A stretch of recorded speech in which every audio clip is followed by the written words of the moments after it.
Good morning, folks. Welcome to another episode of Something More Than Gibberish. This is episode 74, coming up to 3 years in August of this show being live. Today, I have the pleasure of featuring an amazing poetess from my neighbourhood here in Melbourne. And she's so active within the community. Plus, she's a great friend. We catch up regularly to attend open mics, catch up for dinner, and she does not need any introduction because she's so well known in this community and does so much to support the community. So without further ado, she's in the room. I'm going to bring her up and let's get this show on the road.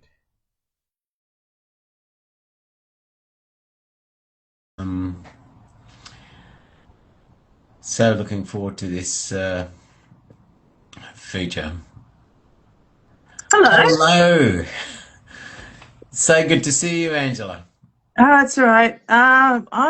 It's good to see you. It feels like forever since I last saw you. So, I yeah. haven't long been back from Nigeria, and then I was at my son's place for about a week looking after his dog, and also literally I've hardly been home in the last 6, 7 weeks, 8 weeks. I've probably only been home last week. How was it? How was Nigeria? How was it? It looked Amazing, amazing. absolutely amazing. The people, hi Tom, the people are nothing like what we hear over, in the media and all about Hmm. dangers and so forth. It was phenomenal. The people, honestly, it took me back to what Australia was like 50 years ago, where you're Yes. accepted as trustworthy until you prove your guilt, as Mm. opposed to the other way around, where now you smile at somebody in the street and they look at you like, what do you want? What are you trying to do? You know what I mean? Um, Yeah. yeah, so it was phenomenal that way. We got to catch up very soon and at another live or something like that. I haven't been since Absolutely. in 8 weeks as well. Yeah. Hmm. So 3 books out. I remember for years you've been writing, and then you got your last book out. What the first book out? What in a couple of years ago, Yeah. and Hmm. then suddenly bang, bang, bang, two more. Oh, So well, I'm actually on the fourth one, so that'll be this year. So, well, I do remember you saying you had 5 books lined up to go. So mhm. you're certainly making good headway. Um, and that hire Daisy. So Daisy was a great help when I went to Nigeria. She was an Okay. amazing tour guide and showed me around about 3 of the states and so forth. So it was really good.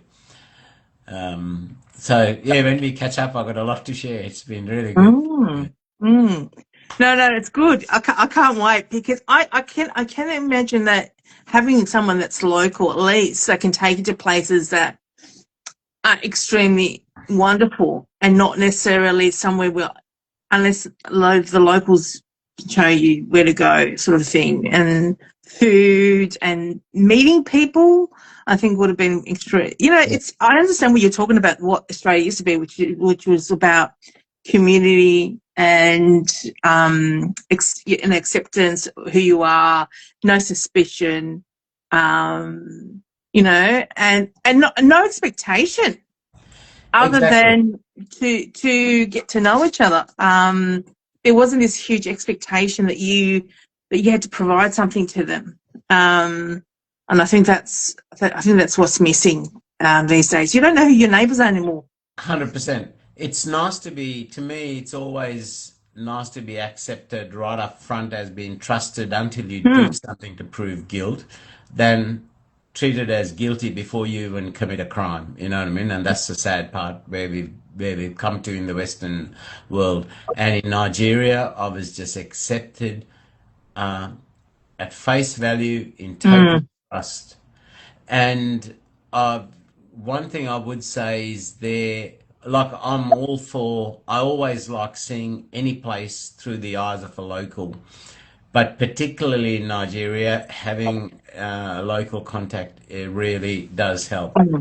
And yes, I've met so many great poets at like the Abuja Literary Society, just listening to some phenomenal writers, young people even writing very powerful stuff, very talented writers, and then other open mics we went to as well. The people, Okay. matter of fact, one of the guys who hosts who hosts one of the open mics I went to, I'll be featuring him, on the 2nd of October. So really looking forward to it. He's a giant of a man, makes me look like a dwarf, but most of them are big. I look so Well, damn most of tiny them compared to are most people in there. Africa. They're extremely tall. Yeah, and Most of big. them Oh, are. So, yeah.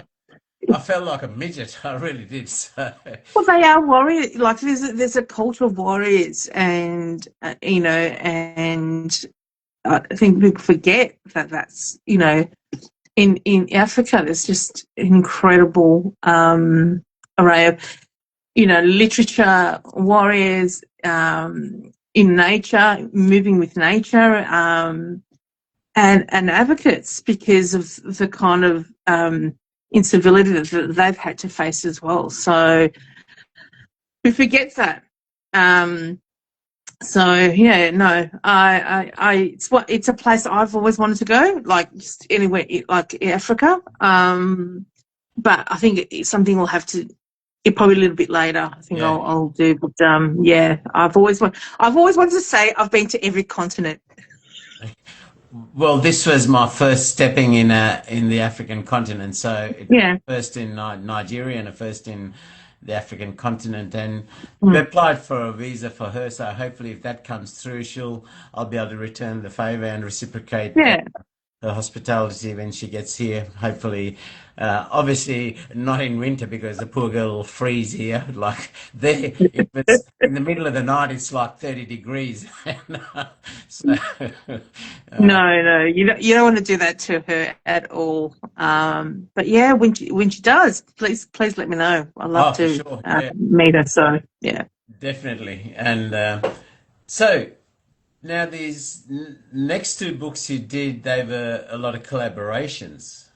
Mm, it's one of my things, and a lot of people, I've met people who said no, collaborations are a no, and or if you're going to do collaborations, please highlight which ones are yours and which ones are theirs. I'm quite the opposite of that. Um, for me, collaborations is about melding into one. It's about providing your voice. And sometimes a lot of people, when I used to go up to kind of do a collaboration with you, they used to freak out slightly because it's like, because of I guess the way my linguistic, or I like to use complex words. And I often used to say, sometimes I just go with something on the conversation. I would often also say, hey, do you have a piece that you haven't been able to finish? Send it over and I'll finish it off for you. So, and people go, this doesn't sound like, I wouldn't know which one's who's who, because I don't necessarily always have to put complex words in. It's about finishing the idea. It's about collaborating. So yeah, so the last two books I did do is actually have all, choose those that I've actually collabed, two pieces of each one. It's a symbol as a human, as a poet, and instead of using photos, I created symbols for. I think for this one, collaborating calmness within our darkness. So example, let me just have a look. So through the looking glass, so they all had the dragons because of because this being fire and ice dragon. But that was her symbol, so which is like a stopwatch. Yeah, yeah, yeah. It's a whole, Alice in Wonderland, the rabbit running. What's the time? I'm going to be late. I'm going to be late, and that's through the looking glass algae. Yeah. And so yeah, so I did that. Some of them I'd only done one collaboration prior, So I asked them if they could, let's do a second one as for the book. And it was quite, compared to my first book, it's a definite thickness about it. But the whole point is I want to be able to, my book to be able to be held. I don't want them to be too thick. I want to, to be able to put into a bag and then carry everywhere with them. Yeah. And that's the point of why. This one's a little bit different because it was a collab book, this last one, but it wasn't all collaborative pieces. And that was with Billy and Sarah. So the autopsy of the obfuscated. And that was, we all had individual ones, and then we did collabs with each of us. Yep. And then in the last chapter was the three of us, 10 pieces. Yeah, so right. it was a little bit different structured. The beautiful Sarah did all the images for throughout the book as well. She celebrated her birthday yesterday, or in the UK would be a little bit today as well. So she celebrated her birth in the US, the 12th is her birthday. So happy birthday, Sarah. But yeah, like you mentioned earlier that, about being part of the community and stuff like that. A lot of people that I speak to, and this is personal life, that people have got nothing to do with poetry, or say, you put so much time into the Instagram, into doing, now I'm doing TikTok with Sky, so we're doing lives on TikTok. What do you get out of it? And it's like, I often say, if I wanted to get into monetary, I'd be doing something else other than poetry. It's about telling people there's other ways around dealing with their emotions. They can write about. I mean, others draw out their emotions, paint their emotions. I write my emotions because, like, I don't know, from our last catch up, writing poetry was the way this 10-year-old dealt with the way she was feeling, and sometimes it was articulating the things a 10-year-old shouldn't be feeling. And I always often say that Eric, my son, he was born a 50-year-old. I think I was very much a lot like that. I always felt like there was an old soul, and I couldn't understand the things that were happening around me, and that's how I started writing poetry. And I didn't do it for a long time, and I went silent for a long time. I think it was between 19, 20 years old until we went back into COVID, which was in 2020. So that's a lot of years.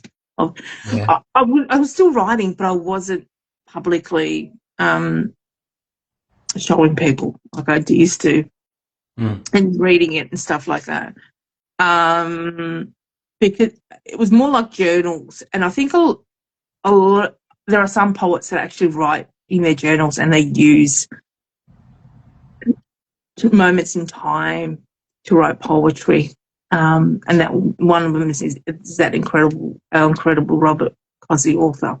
Yeah, he's like that. And so I used to journal a lot, and so I don't know. Sorry, I got away with it a little bit, but what a resurgence in poetry we have here, even in Australia. It was seen as like a dying art, and people weren't doing much of it, and all of a sudden it's just exploded. And that's why I'm pointing out COVID. COVID for a lot of people was a horrible time, but it woke me up. Yeah. And it woke up a lot of people, yeah.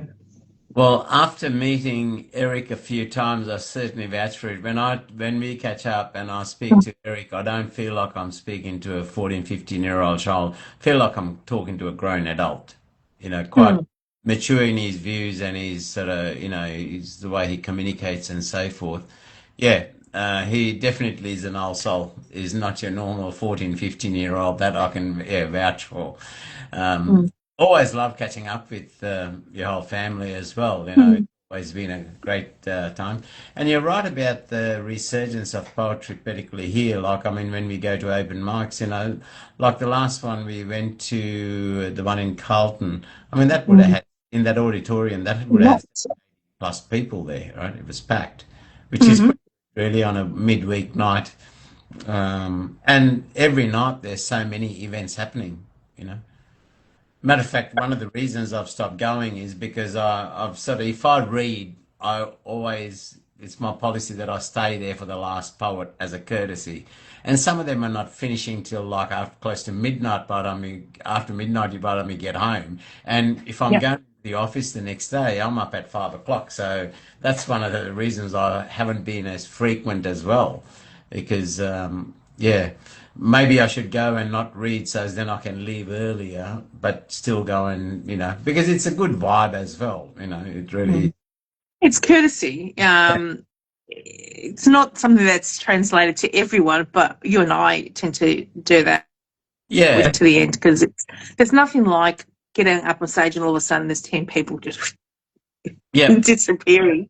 yeah. Um, but with anything, rest assured, if you just need to get, just need to take, you just need one person. You need to just connect with one person, and and I still connect with people like, what's her name? Oh goodness gracious! I've got her book, Libby, Libby. I've got a book. she's Let me such a just, lovely young girl too. oh, there it is. Got I it. you remember But a few years ago, oh, beautiful. I don't know if yeah. you remember the first time she ever got up on stage. She was such a nervous wreck, and I remember you and I talking to her and giving her that moral support. Now she's performing all over, released her book, and How yeah, wonderful. She's doing so well for herself. And, moving here after a terrible relationship breakup, yeah, that was all what it was about. It was about moving away from that pain. And, she just blossomed into yeah. this incredible performer. And that's with everything. That's in person, online. To see the difference, when I meet new poets and who they are now, Yeah. it really, I don't know, how can I say? I can't even articulate. I need more coffee. It really makes my heart sing when I see that. Oh, Uh, I can. genuinely, like a lot of people just, it's the performance and not a performance. I mean, the joking around is the performance for me. But I truly do this because I love it. Um, it's People don't realise I do these lives not about numbers. It's about reading poets and getting others to recognise these individuals because you just don't know how someone's writing can impact you. 100%, 100%. And what you were saying about watching people grow, like we were just talking about Libby, Mm, but last show I featured Amy, um, mm, Leslie Morgan. And yeah. I remember it must have been about 4 years back when I was doing the open mics under Origin of Thought. I got her up on screen for the first time after much, much coaxing. She got Because on you there. couldn't get her up on, you couldn't Yeah, get up on the camera at all, Amy. yeah. Amy was very shy. And now looking at her growth, looking at her Mm, writing mature, now she's got two books out. And last show was phenomenal. Really enjoyed the mm, two of us chatting with her and eliciting more about her and what she's been doing. She's mm, just grown from, and seeing that is it's a reward that's priceless, you know. mm. Oh, It's thank you, and Denise. Just wrote something yeah, beautiful. Yeah. exactly. And I know, like you live a busy life as well between your work and family and things, and it's not just the you got so many, as you said, one with Sky, then you do the stuff under dungeons as well, and and there are some ungodly hours as well. I see them and I think, oh, I should jump on it, but and listen, but then it's late in the night or early morning, and I'm going, no, I'm going to sleep, otherwise I won't sleep, and I'll be regretting it at work the next day. And I'm going, that's phenomenal, and you've been Yeah. doing it for quite a long time as well. Mm. Great.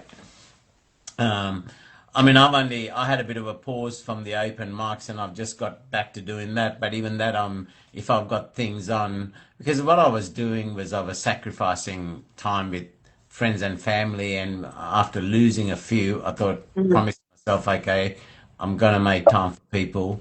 So now I do this one religiously every 2 weeks. There's something Mm. called Gibberish. The open mic, pretty much on the alternate week, I do it. But last weekend, for example, I couldn't do it because I had a lot on and I wasn't Yeah. 100% well. So didn't do it. But then next week I'll do it again because you meet some great people, and also in reading Mm. their work, like one lady that I read quite often, Garda Khalil, under Brush and Pentales. I kept Mm. I kept thinking she was from India, but she's actually from Dubai, somewhere in the Middle Yeah. East. Lovely lady and amazing, very powerful work, and it's just great to connect with people, and it's encouraging to see so many young people even with such profound wisdom and truths in their pieces as she Mm. does, so Yeah. yeah. So I can see where, as you said, you can't put a number on the rewards you get from. I'll imagine you would come across so many readers through dungeons, Mm. the open mics, and the um, co-hosting and stuff like that you do with Sky and so forth. Is Yeah. all And really, poetry support by WebT, who I've yeah, been with from the get go. Come and come and seen. People have come and got in and gone out of that tea. I think I've probably been other than Richka, the incredible Words of Drifting, Val, and of course the him himself, Brian Edwards Live, and yeah, but probably the longest one since then. And they're all founders of that page. And I do it because I don't know. It's just it's my central base. I've got my page, like you said, the Dungeon Keep, which is also, I've got this independent publishing, which I really haven't done anything um, with that name as well. And that's where I tend to publish all my books under that company, because I see it as a way of separating my personal with, it's good business sense, a practice to separate, just in case, someone wants to come at me. It's just yeah. they can go at the business, and whatever. So yeah, it's something I really want to concentrate on, but I think it's something that I'll do once I retire, concentrating on. But one of my things is publishing an independent poet at least once a year. So that was part of the reason I did this, because I was able to publish Billy and Sarah Yeah. under that. And I've already spoken to someone. I haven't approached them. It's been months because, like you said, I've had some personal upheavals in the last 12 months. And it looks like I'll be moving very soon as well. So there's another. Moving home from there, Yeah, well, yeah, because we're it looks like the plans got approved, so the house is going to be demolished. and you're going to rebuild there though, Yeah, but I'm rebuilding here, but I'm moving in with the folks, which will be very interesting. My parents, just while the build is going on, yeah. yeah, while the build's being done, but it's two birds with one stone. I can look after them, try and sort out their stuff, because again, I've got aging parents, so It just helps that I'm there. I don't have to move too far. And they're, Brunswick, so they're not too far. So, So um, within close proximity to me. about 12 minutes Yeah. drive from where I am. So, and again, and I happened to be looking on the website, the council website, to find out. My own planner didn't tell me. They weren't aware of it. They weren't informed. Mm, mm. Anyway, councils, and they're wonderful. But what was I trying to say is that, so I've been doing it for a long time, and I love doing it. And like you said, they've got ungodly hours. I will say I don't sleep much. And so the TikTok one, I get up at 4 a.m. or 5 o'clock Yeah. live. So I finish at 7 a.m. Yeah. That way I can get up Eric for school, driving to school, do all that stuff. And I purposely do it on a Friday because I'm working from home. Yeah. So if I have to go and have a nap during my lunch, I can do it. There's smart ways of doing things. Except I got up and got ready, and that didn't happen. Well, Tom's just given kudos to what you do. As his comment says, hearing you and your team read really helps the community immensely. So gets out some nice poetry and exposes a lot of poets as well. Because otherwise, unless they come across your feed, you don't get to know. And I love it when I'm getting people who are still trying to find and are still working their craft. We still work on our craft. We're Yeah. not perfect. No.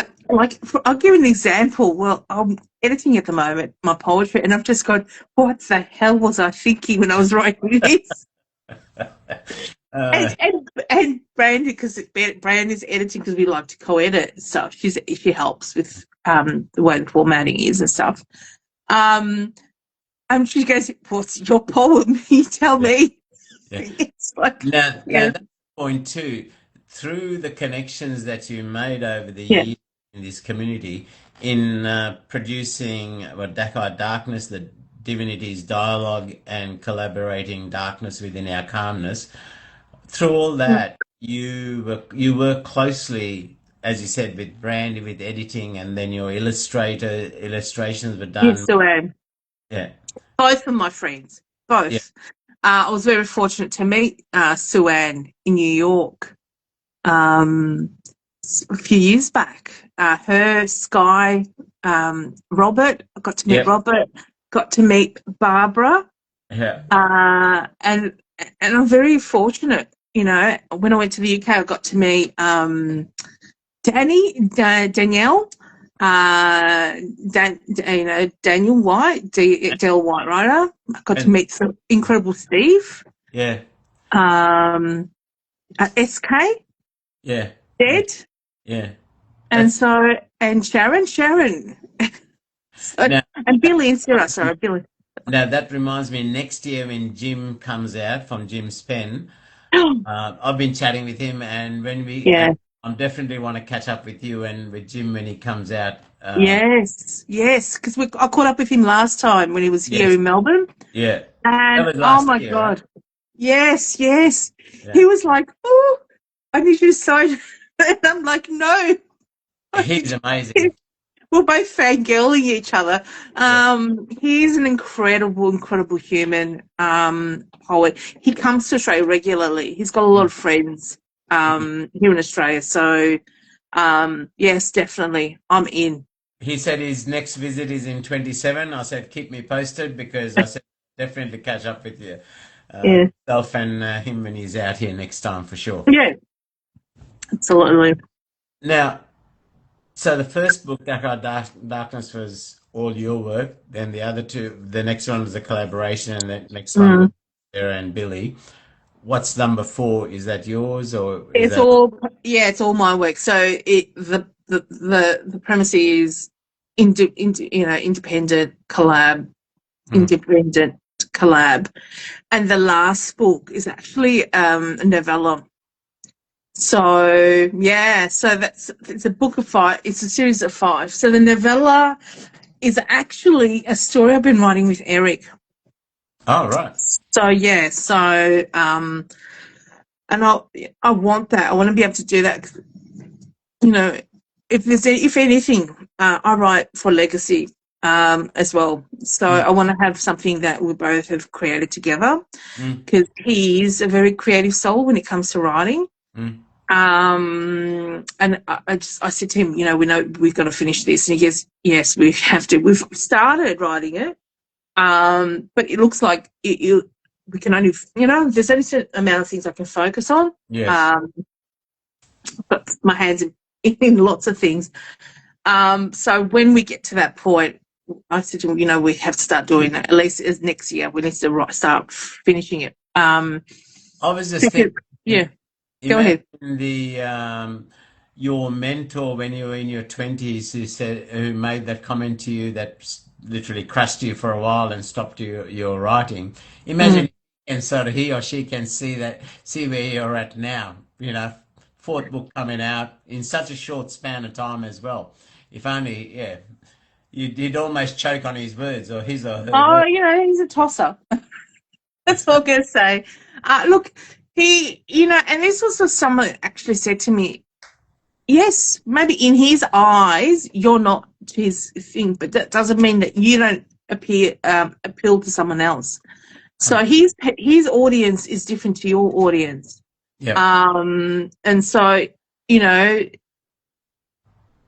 there are different types of poets, and because you can't just. He would have been someone that would have obviously been more, about form and that whole classical sort of poetry, and that's where I'm not like. But Bronte says to me, you don't realise that sometimes you write things in form, and you don't realise it's just your style. That's how you've always been. And I don't. Oh, see, look, we talked about him and he turned up. Danny, yes. We were just talking about you before, Danny, when Angela met you on a trip to UK. Yeah. So, he got to meet my family as well. So, it was so. But that all comes with maturity, and that's why I try to explain to people: don't let someone's words, unless they're actually truly, truly wanting to provide you with some very constructive criticism, and they're in it to support you. You never forget meeting me. He's tall. He's a tall man. You just like, where's Danny? Oh, there he is. And so, so you can't, and it's very hard for a writer to not take things personally. Yes. Because we lead with emotion. And so, and I think that's where, when I was in, when I got that from that mentor, I was not mature at that age to sort of take, at least in emotions, to take that with a grain of salt. But I don't think it was out of malice. Everyone is due to their own opinion. You know what I mean? Like I know that. I might like a poet, and others, I don't know how you like them. Yeah. Well, and that's on you. Yeah. Well, when you're at the age of 20, you're first stepping into adulthood too, right? And in Yeah. poetry, you're writing about your vulnerable side. You're exposing your vulnerable side, that Correct. side. So somebody's saying something, and you're just finding your comfort level within adulthood. To have something like that, I could see how that would be really harsh, like. Now you probably just brush it off your shoulder and carry on. But as a 20, it's like my first foray on Instagram Live. yeah, I was the awful things that were being put. And back then, I think that the chat could be recorded, so that you'd see all the comments. Now, when you download, there's no chat details. The things that that were said about me were awful. Mm.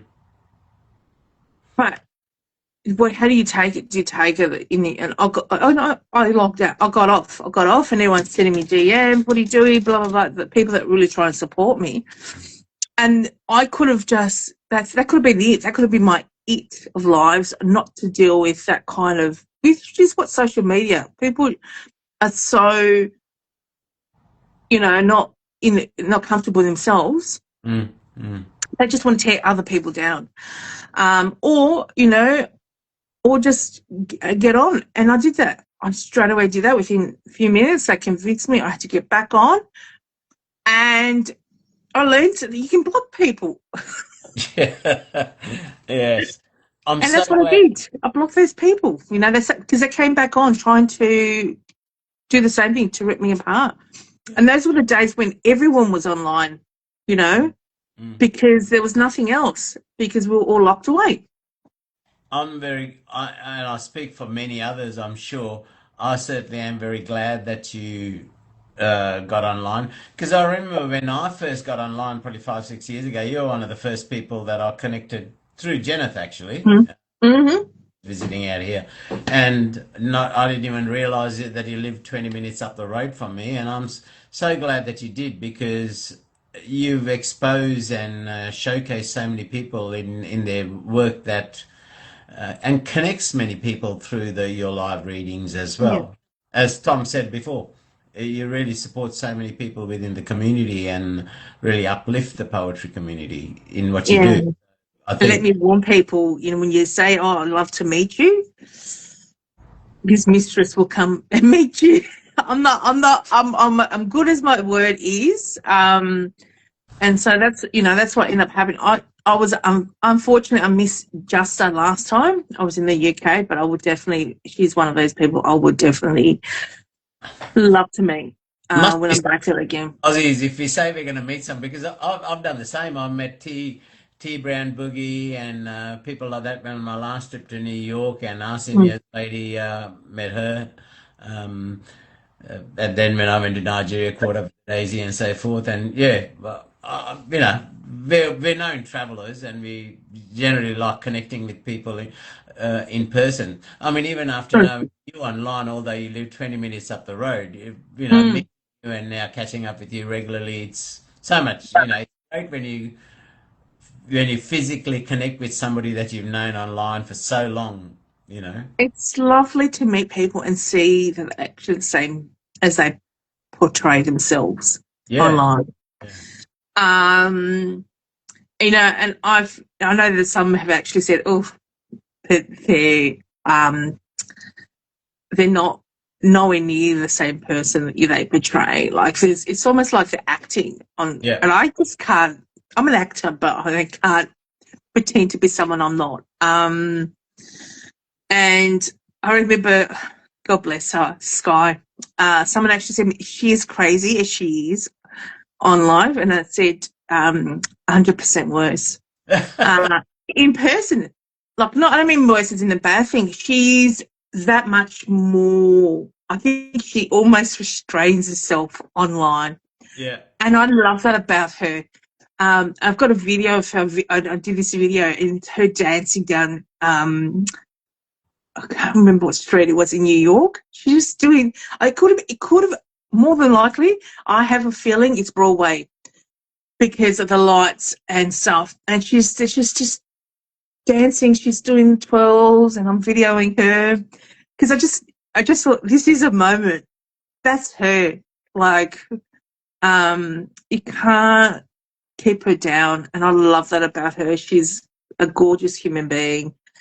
She's And quite a personality, sure. Yeah. yeah, and Robert got to meet her as well because and often and this is where people don't understand that English is her second language, Yeah. and sometimes she can say things or do things that are culturally not on par, but that's not because it's on purpose. She's not being Mm.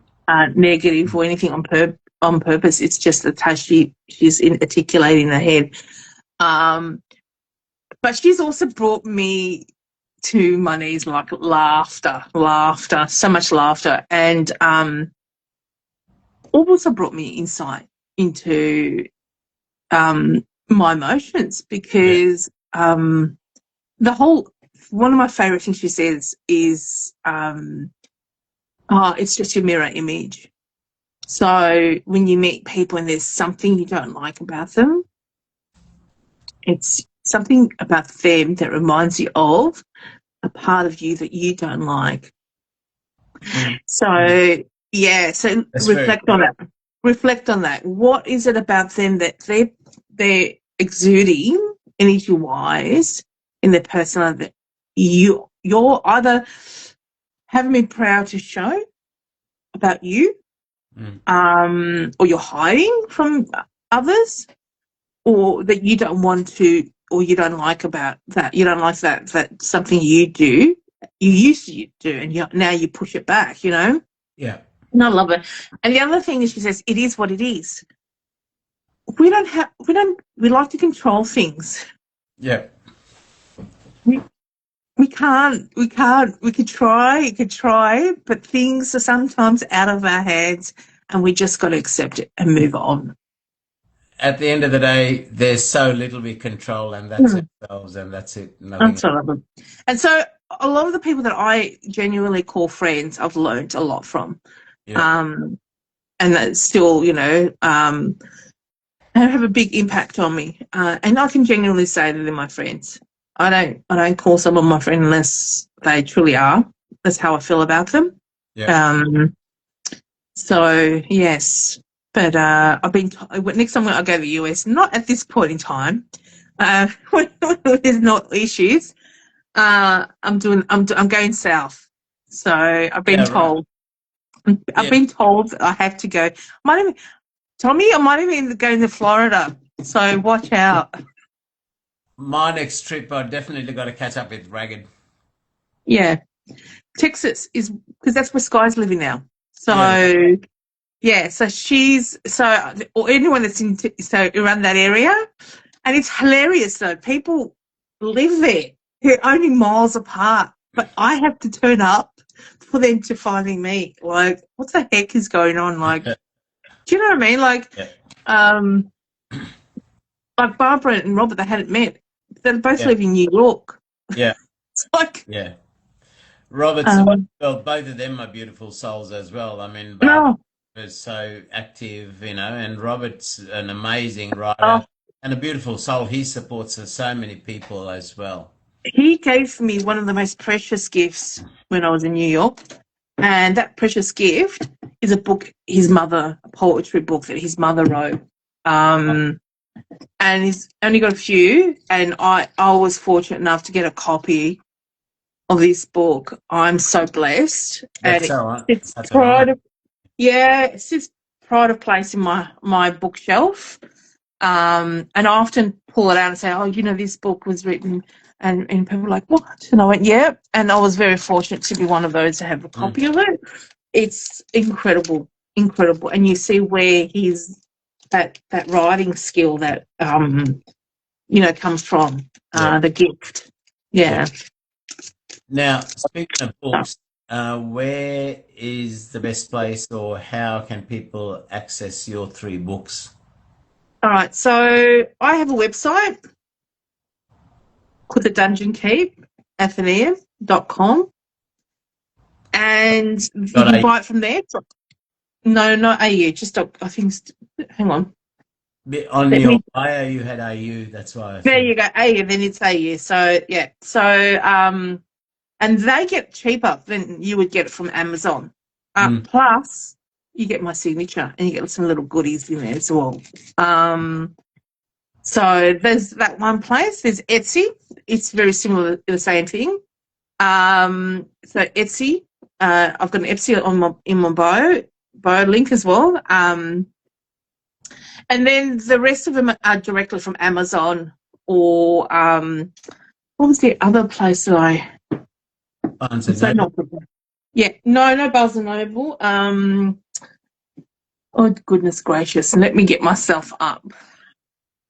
Oh Lord, let me just get the details. The other place is, what was the other place that they publish books? Not just Amazon. It's something similar to Amazon. Let me just. Goodreads. So, So there's Barnes and Noble, Ingram. yeah, I think it's that one. Mm. Ingram. So there's Etsy, the website, thedungeonkeepathenaeum.com.au, and Amazon, and Ingram. With Amazon, you've got electronic options as well, so digital options. For I think I've got for both of them. So you've not just got hard copy, but you've got digital. But they're also, not they're not hard copy. I've purposely not done them on hard copy, except the autopsy of the obfuscated is in hard copy, because that's what Sarah and Billy wanted. So that one's on hard copy as well. The plan is eventually I'm going to read them, so you'll be able to hear my voice, all of them. But I'm going to wait till I finish at the end. I'm going to do audio. Yeah. That takes a bit of organising, because you'd have to organise a studio and so forth, and No, my husband's got his own music studio, so I'll just do it all in his music studio. So that's what talk about using the resources that you've got. But I have been asked. I've been asked, Angela, have you thought about doing audio? Because I would love to purchase your poetry in your voice. And I just went, I'm definitely thinking of doing it at the end. These ones, so the autopsy of the obfuscated is a standalone, so it's not part of my 5 books. And you'll notice, what people will notice once they buy them, you've got a letter at the bottom and the top. So that's D and that's L, because it is a series of death and light. So you'll, in the end, when you've got them side by side, you'll spell death at the top and light on the bottom. Oh, right. So that I've done that on purpose, and you'll see. Hang on, let me just, probably better side by side, so you see it like D, E, L, and I. So I've done it on purpose. Initially, I wanted to do like an image across the spine, make the spines a little bit thicker so that it draws an image. I thought, no, that's too complex. I'm not going to do that, because you just don't know with the printing, things can go a bit askew. So that we thought that would be the best way to go about it. But yes. Do you want to? We've been talking for 50 minutes, so do you want to start reading stuff from the book, so to give people all right, idea of the content? All right. 3 books as well. I mean, I've got the first one here, but I don't have the other 2. But so. All right, so that's like Darkness in Divinity's Dialogue, and that's poetry in the mourn, because Angela and loves her alliteration, and there's a big whole joke about everything about the D. Angela likes D, the letter D, and jokes because it's a persona of the mistress. Thanks to Nathan, another dear friend who I still haven't met. And I'm still trying to coax him to meeting in person. Another Melbourneite. Who's that? But, Nathan, did you say? Shallow meets a rabbit hole. I don't think I'm even across their work. And Shallow meets a rabbit. Go ahead. He had a huge influence of convincing me. Without having, he didn't convince me. His work is what convinced me I need to just be myself with my writing, because my writing was very simple for a long time, because I thought that's what poetry was about. It's not the complexity. And his work really convinced me. He convinced me that I had to go back. So from one year to the next, that's why there's a huge difference in the way I write. A lot of people go, oh, that's very simple. that's the old stuff that I used to write. But he introduced me into complexity, and he now often writes poems that create this story narrative. Nathan, his name is Shallow Meets the Rabbit Hole. I know what he looks like. We've spoken before everyone, because I do a lot of Zoom talking between him and my dear friend Studi, who used to be called Weaving Tapestry. Yeah. And Send me we his do a lot link of later on. Send me his link and I'll connect. Oh, well, yeah, no, you need to. He's an incredibly, he's just incredible. He's a lovely, lovely guy. So I'm going to start off with the first poem in this book, and in the first chapter, just as I did. And the concept behind that first chapter was to write a stripped down version of my poem. And these were poems that I had no titles for.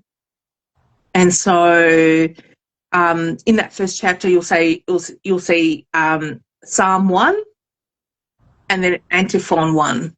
And so they were pretty much the same poem, except a stripped down version of it. So I don't know if you want me to read them side by side, or we'll just read one, then read one. Go for it. Let's get out.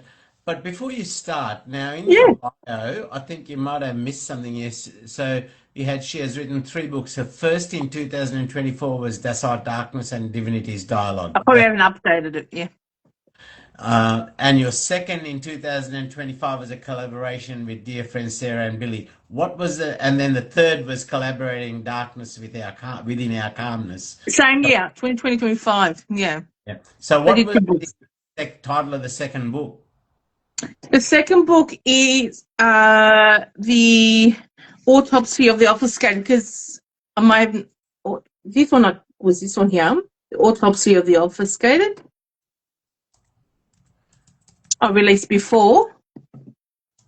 I released Collaborating Calmness Within Our Darkness. I need to probably update it, don't worry. I'm not surprised. Okay, so it's Autopsy of the Obfuscated. Yep. Obfuscated, yes. Okay, let's fire away. All right, so the first one is called Psalm 1. My thoughts folds into incessant memories, once spellbound in kismet supernova, a wonderment of things done differently, where clandestine became our cosmic Casanova. As night radiates iniquity brighter to where sometimes the darkness stands still, each day is plunged more into the depth, leaving behind the insidious reign of all living things. And in the quiet, a single tear drops through the roar of escalated pain. But you have walked away without words. You have become the stain of my disdain. Your eyes are mirrored stars, a synthesis of good and evil, solstice of the eternal sun. A celestial is born from hell's upheaval. My song for you is written on the sheet of life, within the echo of a sorrowful morn. We have been captured and enslaved in eternal design, while crawling back into intimacy's dawn. Please infer me into the silence of ellipses, flower goose flesh into brailled love notes.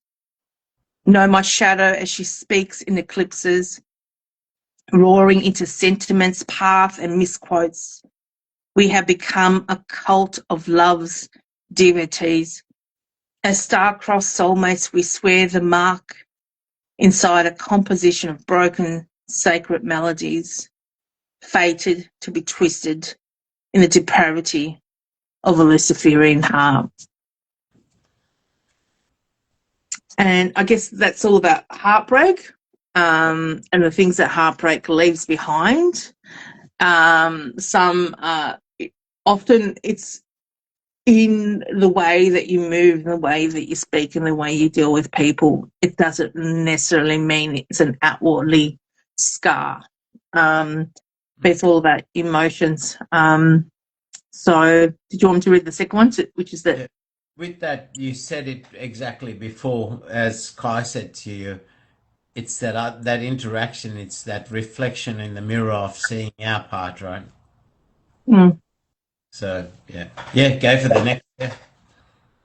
And the next one's antiphon one, which is and this is something because before I got branded to start editing, I was initially working with Kiki, and so this was what her idea, and it was a really good, interesting idea. So here we go. We often spoke of dreams. We often spoke of desires. We often spoke in galvanizing gleams, igniting our wildfires. But now we are wordless. Our voice boxes no longer hold hope. The love once treasured now worthless. We've become a soulless trope. And ash now lies my footprints along the highways we have travelled. A cinder lit from out of misery's splints, while our grief unravelled. I will not rue each moment vocalised, even if our uttered words were articulated. So I'll hold on to the memory that this life, once idolised, was indeed a lesson, that we were never fated. Mm.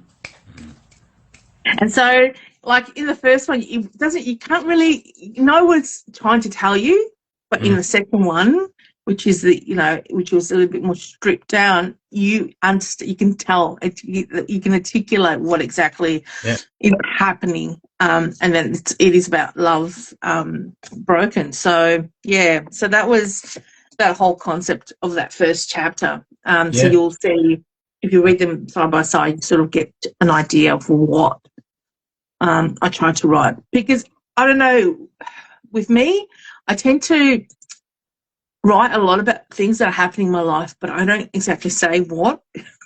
In the poetry, you have to feel it with the words and hope that you sort of understand. And some of them are just pretty straight up forward. And one of the poems I've chosen in the other books, you'll see, it's pretty straightforward. Go crazy. Let's the Just floor keep on reading. yours, because you spend so much time reading other people. This is great to be able to read all your creative work from the three books. So, All right. So my goodness, I'm probably read another one that's out of all right. So I'll read another one out of this book. And we all know narcolepsy. You fall asleep. So this is called narcolepsy. In the hour of Morpheus's awakening, her eyes searched in a dreamlike gaze. Under the surface, she sought the forsaking, missing the boat towards a Tartarus maze. Down in flames, her universal lighthouse burns, doused in darkened reefs and unfeeling waves. Nyx crashes against the law of her restive returns. There, she apnea slumbers in sonal caves. As she dozes in her lullaby chambers, she births the child that becomes the Sandman, awakening the embodiment of Anya as she labours. She breathes life into the seven pulses of command. And I guess that's another side of my poetry. I love writing mythology. Yeah. That mythology, and I will often, and language is the other thing. I will use other languages where I've gone to editing, and someone goes, "But that's not an English word." Okay, no, it's not an English word. Yeah. So it's a Greek word, and I'll just write it in English. Like just the words. Yeah. So when you write stuff inspired by mythology, is there even a slight alignment to your own personal life or one of your loved ones? Okay. So the waking of the sand, and that's for as I'm listening to it, I thought, wonder if there's an alignment to a part of your life or journey within your life, and that's beautiful if you can align that to. That's And I'm a huge believer that use your resources. So for me, often use a lot of medical terms in my poetry, and that's because I have my therapy background. So things I learned, and a lot of it's medical stuff, I will use in it to try and articulate certain things, you know. God does that as well. So when I'm reading his stuff too, sometimes there's a few words that he throws in there. Being a vet, Yeah, yeah. absolutely, absolutely. All right. The Go ahead. the breadth of your inspirations, and that you're Mm. not a limited to a particular type of genre. I like the variety and the breadth Mm. of your work. Thank you, Denise, for being here. Yeah, thank you. Yeah, And no, I must sorry.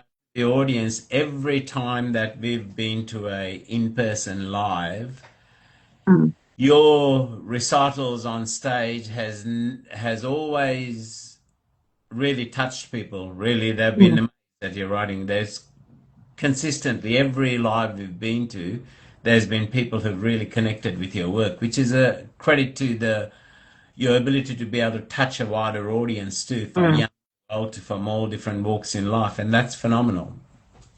Thank you. I'll read one of those pieces actually that I've chosen. That one of those pieces that I do often do at these lives, not the same my open mics. And I'll wait. I'll probably a few times before I reread them. But and that's often that was one of the pieces. It's not. It's one of those pieces where I would say I put myself in, because we haven't experienced such a huge uptake of what's the word, shootings at schools, and so I had to write something about it because it was just weighing on me quite a Mm. bit. And there's a piece that I wrote because it's often, and I'm not undervaluing the children lives that are lost, but what about the staff? And so one of those pieces that I often read is from the point of view of a partner, of a wife losing her husband in a shooting, and how it's impacted her. And so, but at the same time, trying to keep the reasoning, the loss, into what the expectation that that partner that got lost, how they would want them to survive. But I'll talk about. I guess let me see if I can maybe read it now. Mm. Let me just have a look. Is it in here? Oh, I brought it up and I'm like, where is it? And it's hang on. I think I might have it in here. That's quite a crucial sentiment, really, because yes, it's sad for the person who goes, but the one who is left living, carrying the pain and the burden, their suffering goes on as long as they breathe, right? Yeah. All right. So here we go. Let me just. All right. It's called. I've got it here. It's not released as yet. But it's in the next book. So the one that I talk about is called Ecclesiastical Utterance. And often actually gets a lot of people, like you could hear a pin drop Mm, when I mm, read mm. piece. And I get very emotional. It's just one of those pieces. I still get very emotional when I read it. Because I'm starting to get emotional now. Here we go. Take a breath. You once said that the world is a better place because of me. That when you held me in your arms, you tasted freedom. And in those moments, the only wants were each other, that we live life like an ecclesiastical utterance, that we have traversed in wasted lands, but found the beauty in everything. You were my amnesty, my Polaris, and I promised not to spend my life in regrets, or fathom the sorrow.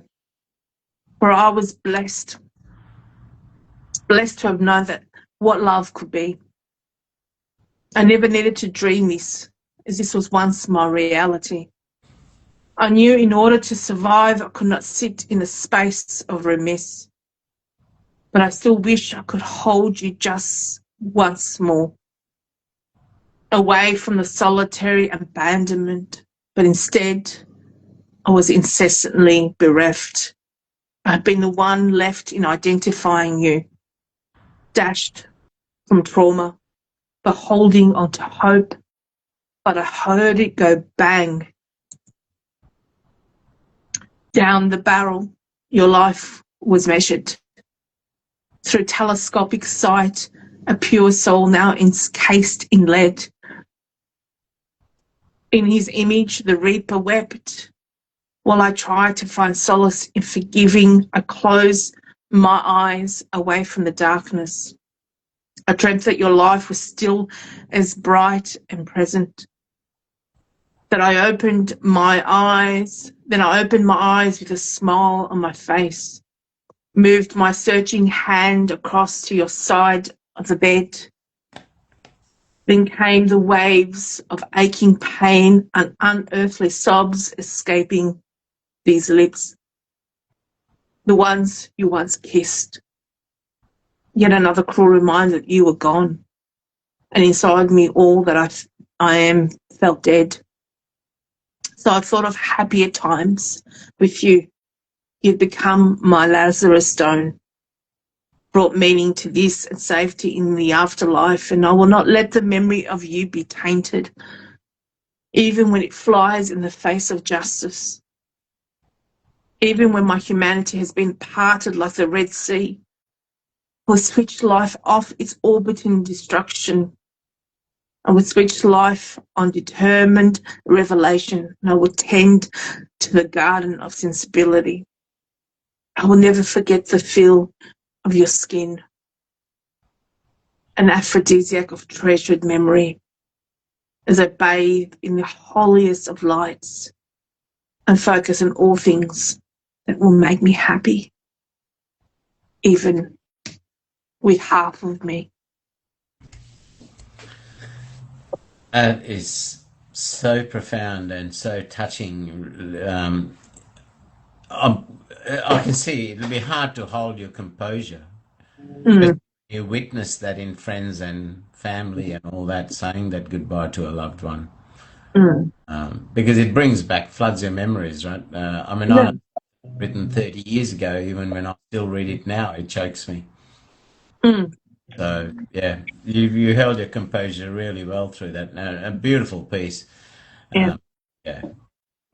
And it is one of those things. It's really hard to keep your humanity in check when such a trauma actually occurs. And Mm, you know, you can sit there and you can hate the world and you can hate that individual, but it's not doing anyone else, particularly yourself. yeah. But that again, it's something that we all have to learn. Because it's human nature to want to hate the person who took away your happiness. Mm, mm, But it's quite profound when you know that you can take that happiness back mm, by mm. remembering the good times and remembering what they would want you Yeah. to do. Yeah. That's a phenomenal piece. Yeah. Now, when you said that'll be going in the next book, so Mm.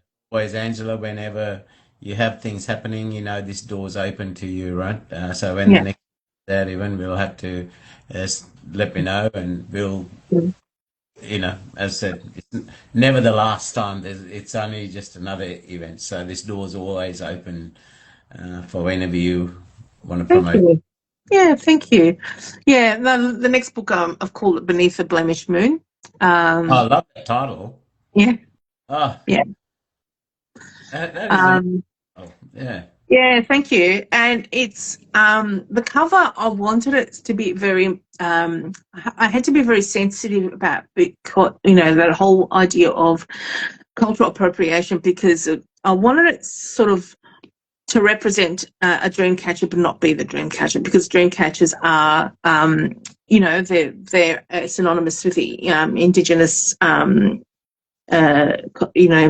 the Indians, so Native American Indians. So I just didn't want to do that, but I wanted it to have. So the image is really, it's the moon again, but it's branches, and each of those branches have tokens on it that represent me as a person.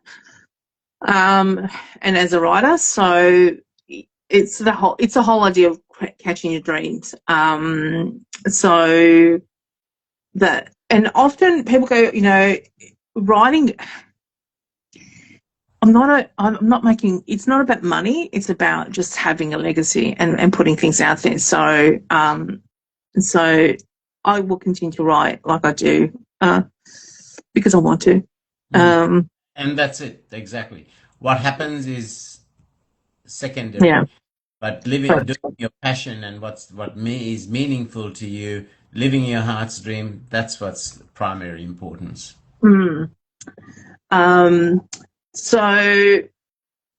don't know where we go. Do we read more poetry? Yeah, go for it, because I really think, as I said, you share so much of everybody else. So I think I'd like to offer this space to showcase your own work, the depth of your work, and to get some background and context behind this work that you do, which is phenomenal. Because, as I said, I love the variety, the breadth of your genres that you write on, and I think you have a lot to offer, like that piece of. And I'm fortunate where I get to hear you even perform live and so forth. So I think the other beauty of this is this show.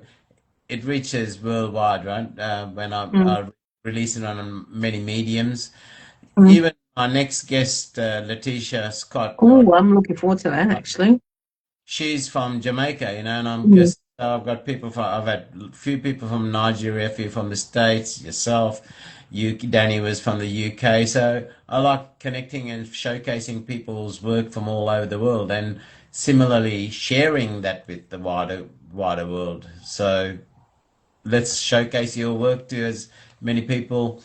And sometimes I think there's while I'm happy to read other people's work on an open mic, I enjoy that, but there's something in hearing it from the author's voice as well. So absolutely. And I've only just started doing this, I think the last this 2026, to actually read some of my pieces when I do these they're not open mics, the DM live that I do. I get asked to do it. So I start doing it. I'll say, oh look, maybe I should read one, and everyone's saying yes, please. Because often people read your things but want to hear it in your voice. Yeah. And it's a gift to actually hear it, the author, because how you read it and how in your head is different to how you would how the author would often read it. Some people I'm like you. When I'm doing an open mic, I never read. When I'm hosting a show, I never read my own work, because to me that's all about the guests. So I don't read my own work either, and that's why I just want to open this whole 2 hours to you to share or any pieces you like. And I don't have no rules on what people share, unless it's just hideous sort of raving. Yes. There are certain things that you and I will just not, we will not accept. I remember, I'll give you an example of a poem that I started to read, and I was about a stanza in, and I've got to just continue to finish this. And then I realised what the actual piece was about, and it was like an actual what the WTF moment.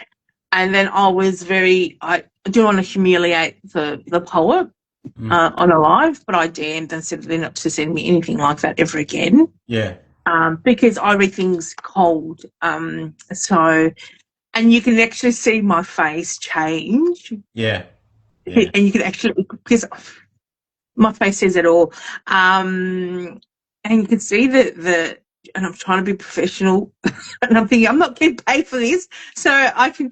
But at the same time, having that conversation with the poet after, I could see where they were coming from, but I personally, it triggered me. It was one of those things that triggered me, because it was SA stuff. Yeah. And yeah, no, it triggered me wholeheartedly, and it wasn't of healing. It wasn't a healing thing either. So yes. Anyway, let's do this. Okay, so I'm going to read from this book, and that is the Autopsy of the Obfuscated. That was the beautiful Sarah. So all these lightning strikes is actual photos of actual lightning. Mm-hmm. And then she's just put it as a layer, and she's then done this image, then put that as a layer. So it was, she's incredible. So she's a graphic artist, and does a lot of these sort of layers of different images. All right, so here we go. This is called Ingenue. Look into the eyes of an abdicated soul. Reboned, skinned alive, a shattered living doll. Intravenous, venomous shot of stratification, a self-immolation in hedonistic oblation. Watch me through the ghost of anguished faces restrained by emotional toil in darkened places. A rain of broken glass, innocence, manipulation, delving into horrors hijacked, embodying a sacrificed nation. I screamed into vacuum corridors of suffering pain, graphited stasis of the cacophony confined, insane, allowing the lashing of derma with impounded abrasions. How do we equal the sanity of regressive equations? That was written by Sarah? No, it was me. You? Right, okay. I was going to say. No, that's all me. So I'm reading. I'm not reading any of the ones I've done with, but I've got some collab ones that I will read, and I'll read one that Sarah and I did, and it was, yeah, it was a horrible. It was a, and I'll share that when I read the next book. It was a horrible time, and I don't think, if I didn't have my poetry, I think that's why I probably ended up publishing 2 books last year. It was a horrible time, and I just needed to get through it, and my only way to get through it was through writing. But I did write one with her, and I needed her, and I said, I need you. This is what's happened. I've written this, but I need someone else to finish it because I don't think I can. And within 24 hours, she had written her half, and beautifully. And that was the morning when I had to say goodbye to my brother. And I wrote. It's like 6 in the morning, and I finished. I got home at 4 in the morning, and then finished this at 6 in the morning, and I said, I need you. And I just sent her. I knew that she'd be up late because that's how Sarah is. She's a night owl, and sleeping isn't a cup of tea like me. So, and I woke up to a beautifully written her half. So I'll read that one as well after this one. This is another one that I've written here. It's called A Languishing Lachrymose. And when I say sometimes I'm just pretty straightforward, it's about the only place one of the only pieces I've actually sworn in. So here we go. I'm forewarning. And it was about someone in my life at the time that I wasn't happy with. Yeah. So here we go. You are a Hades soul sucker, cockroach miserable fucker, His world is full of dark desires, doused in the acrid fragrance of fireflies, selling burning beds in possessing fires, a killing empathy of smelting memories, toxic, psychotic in undefined ascetities. You sharpen your swords in the anvil of thunder. We gaze upon last night's and this morning's sacrifice twilight, set upon a melodious moon that is ready for a coruscated fire. You're not revitalizing rose, nor refraining refresher, the mimicking allergic sensation to the vellum of a kiss's precursor. No shimmering salvation, only a leprosy mission of counting confessions, a stench of enchanting essence within a divine destiny of death. The only summer scroll and sunny souvenirs of parched, sleepy sunsets. Us is a flat note in a score upon a sub-crossed clemency. I take back my sublime strength from the clutches of your vile sacramental entity as I ebb and flow on swinging shore of realised dreams. We were an abomination ripped at the seams. I'm no longer disillusioned in a pool of swimming soulmates. I am an ocean of cleansing faith, another knot in the thread of captured, envisioned fates. So the bloodletting begins, my surgical therapy of omission, an excision of my poisonous infliction. And where you touched me, my dear basal cell carcinoma, I slice away from my epidermis and let the imposition, as it thrums, that it is over. There's nothing like calling someone a cancer cell. Yeah, well, deserve to be called that, right? Yeah. I show no mercy when I meet arseholes in my own life. I'm quite direct with them. So, yeah, no, that sometimes you got to say it, right, for their own good. Some people are just absolutely horrible. And I was always like, I was always, and you know, people don't realise it, but I've always been trying to be the bigger person and trying to be the nice one. And I think I got to that point was like, F that. I'm sick of being the nice one, the one, hey, here you go, I'm a doormat, just walk all over me. I was just over that sort of idea that sometimes, you know, you can be the bigger person. Other times, when you've been walked over so many times and spoken down to, I'm not. If you don't like me, you don't like me, but don't pretend you like me. Exactly. And then stab me in the back.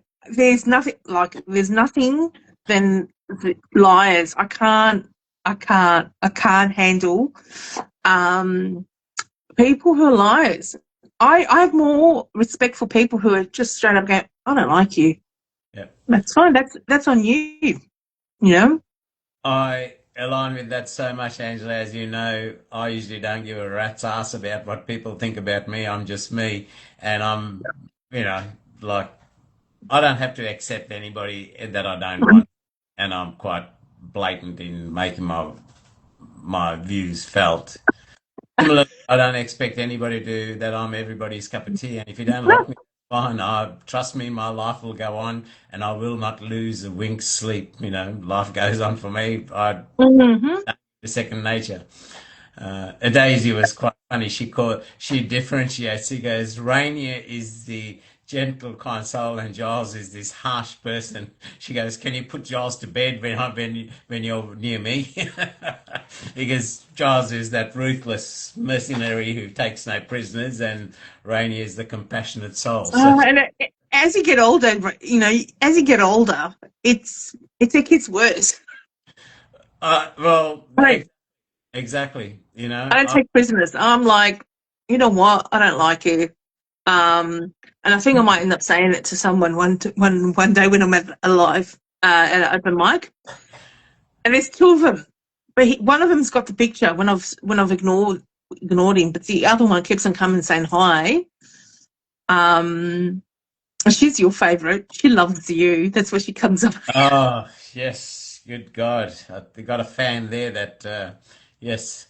And the other bloke that sits there with her without mentioning names, that's another one Yeah. that drives me around the twist. I tell you what, wouldn't take much for. He stays away from me because he knows that it wouldn't take much for me to throw him against the wall. So Don't you remember at that time or at a particular venue you walked away and he came and sat next to me and tried to have a conversation with me? yes, that was the And Barusu. yeah, it was the first time I ever met this individual, and I just was creeped out, totally creeped out. Would you like me to buy you a drink? No, thank you. And then he just took it. The only way I could, yeah. So, yeah, still the same, still the same. Oh, anyway. If he gets on your nerves too much, let me know. I'll sort him out. All right. Yeah. So, and earlier on we were talking about people that left a sort of an indelible mark, and one of those is no longer with us in the poetry community. Someone was in the poetry community, and I actually put them. So my epigraph is a poem that I wrote on this one. Collaborating calmness within our darkness, about this particular poet, and part of the reason why the whole regrets thing is they've impacted me on that, because they took their life, and unfortunately at the time we weren't speaking. We were very good friends, so I took it really hard, because I never got to resolve the issue before they took their life. So, and it was very hard. So I had to put this in there because as an epigraphist piece, and this is another one that I do read at open mics. It's one of those things where now I like, if I'm going to say something, I'm going to say it. I don't want to live with, if I'm going to do something, I'm going to do it. I don't want to live with regrets.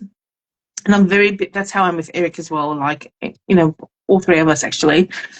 We're going to do, like, I'm always encourage my husband to do what he wants to do with his music, and Eric and all that kind of stuff, because you don't want to live with life with regrets. You want to be able to say, oh, I've done all this and I've done that, I've done, you know what I mean? Yep. And he was very young. And this is another sort of context of people being bullied. And that's what he ended up taking his life because of part of that. So I wrote this for my dear friend, and this is called Licentious Penance. I awoke to the flash of words on a screen.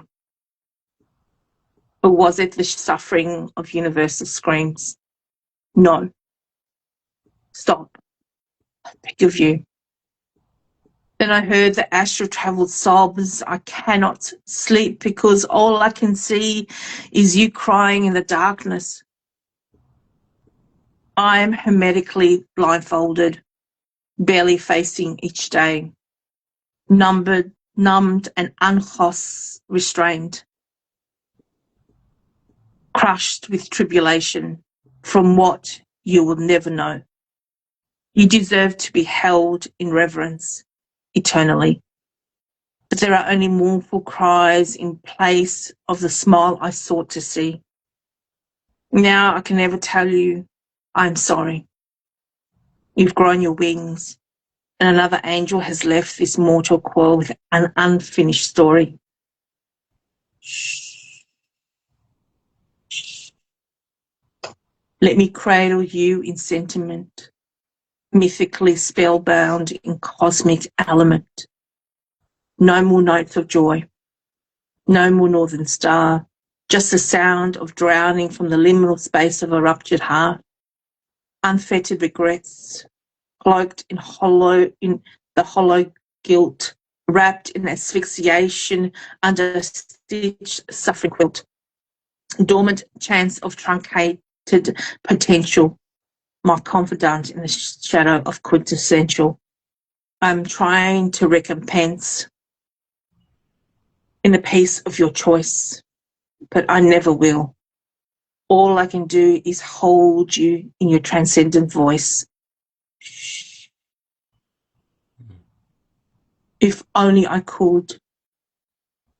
If only it were possible. If such a bitter conjunction.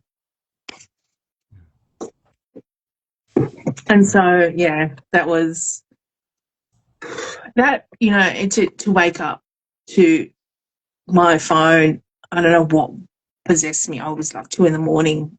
and I woke up, and once I sleep, I'm a deep sleeper, but I sleep 4 to 5 hours. I don't sleep for long. And for some reason, something just kept me up. And so I just got a text saying, have you heard? And I said no. And that's, you know, and it's hard. It's hard because I was just said, you just need to give me some time out, T.O., because, yeah, you know, we had a fallout. I hadn't blocked him or anything like that. I just said, you know, I think you just got to stop. And then to hear that within 2 weeks of that he took his own life, no, I know it wasn't me. Do you know what I mean? Like, I know I can't blame myself for it, but it just taught me the lesson of never to regret anything, and to do, talk about it, deal with situations there and then. Don't leave it thinking that it'll sort itself out. Yeah. As we were saying before, you know, at the end of the day, we only have control of our thoughts, our actions, and us. That's it. We got control. And we can only do what we think is right at a moment in time, at any event. Whether we react with anger, whether we react with empathy, whether we just not let it bother us at all. We can only do what we see at that moment. But beyond that, we got control of what transpires. Right? It's True. in learning to live with our decision, whatever that case is the lesson in itself for the self. You know what I mean? And that's why I'm a big advocate for people writing and discussing their emotions and their feelings, because sometimes we just have to see instead of feel it. We have to see our emotions, and writing that down is a really good way to articulate, you know, oh, that's why, you know, because often we don't understand why we're feeling the way we are. Or just seeing it actually say, hang on, that's not as big as I think it is. Do you know what I mean? Like, yeah. I always say, write it down, let it go for a little bit, come back to it, because it often is not as big as you think it is. You know, how are different things? You know, you experience when you're a teenager, and you look at it as an adult, and you go, that was. No, it wasn't. I made a mountain out of a molehill. Do you know what I mean? Like, It's funny how like attracts like as well. Now, My Naked Self, that's another lady that does so much for other people as well, and she's been reading other people's poetry through the DMs quite regularly as well. It's so good to see you, my friend. Really is great to see you, because she does so much as well. You know, like whenever I can get on her lives, while I'm working, I love just sitting in the background listening. Yeah. As long as I don't have meetings on. Yeah, exactly. And that's a funny thing. I usually have a meeting every day at 10 o'clock, which is usually when she's and then, you know, is it Tuesdays? Is it Mondays or Tuesdays? Can't remember if it's Tuesdays, but if it's Tuesdays, then I'm at work and I can't. If it's in the office, I can't do it. Yeah. So that piece you just read. That was from the autopsy of the obfuscated. Was it? No, so that was the epigraph for this collaborating calmness within our darkness. Okay. So that's not even actually in, like, it's just an epigraph. So at the beginning of the book, don't mind the noise, there's people walking in and out. And that's what it is. That was an epigraph for that, because when you look at it, it says healing poetry. So underneath the collaborating calmness within our calmness within our darkness, it says healing poetry. So I put that in. Can you run that by me? Is it collaborating In darkness? calmness within our darkness, and in brackets, you'll see with all of them, I'll always put something like what exactly. So healing poetry. So, you in the bio. I don't put it because it's just too much words. So I always summarize everything. Collaborate darkness within our calmness. So I'll correct that. Yeah, I'll fix it. That's right. I'll correct it because I might have given. Angela's busy. I need someone editing my stuff. There's a reason why. So that was why I added that epigraph. It's about healing. For me, I had to recompense it and deal with that as a healing portion of my growth. The other one I'm going to read next is this. I'm going to read the two sad pieces. Just said my naked selves open the Dewey reads on Tuesdays. Yeah, which is Wednesdays, which is fine. If I'm not in the office, I'm at home, which is good. But I think it's during a meeting, so I've got to often wait till I get out of that meeting because it's a stand-up. I can't get out of it. It's out by the staff's team stand-up, so we can say what we're doing for that day, and what we're the issues that we're having. All right, so the next one I'm going to read is actually the one I was talking about earlier with Sarah, which is Immortal _Ink. Yep. That I wrote about my brother.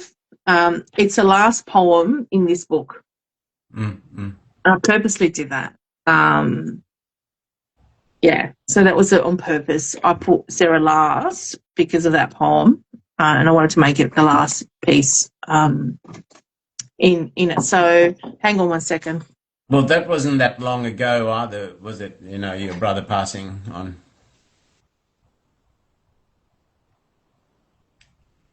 Sorry, Chris has locked himself out. Okay. I'll let you go and free him up.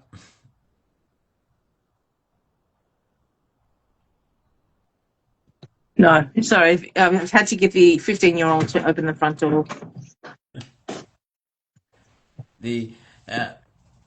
As my naked self said, you wouldn't know what to do with yourself, Angela, because you're always juggling 20 balls. So there you go. 20 balls. Oh dear. I know life. You know what? I wouldn't want it any other way. I love the chaos. That is my life, and yeah. So I'm getting the husband agreeing with me.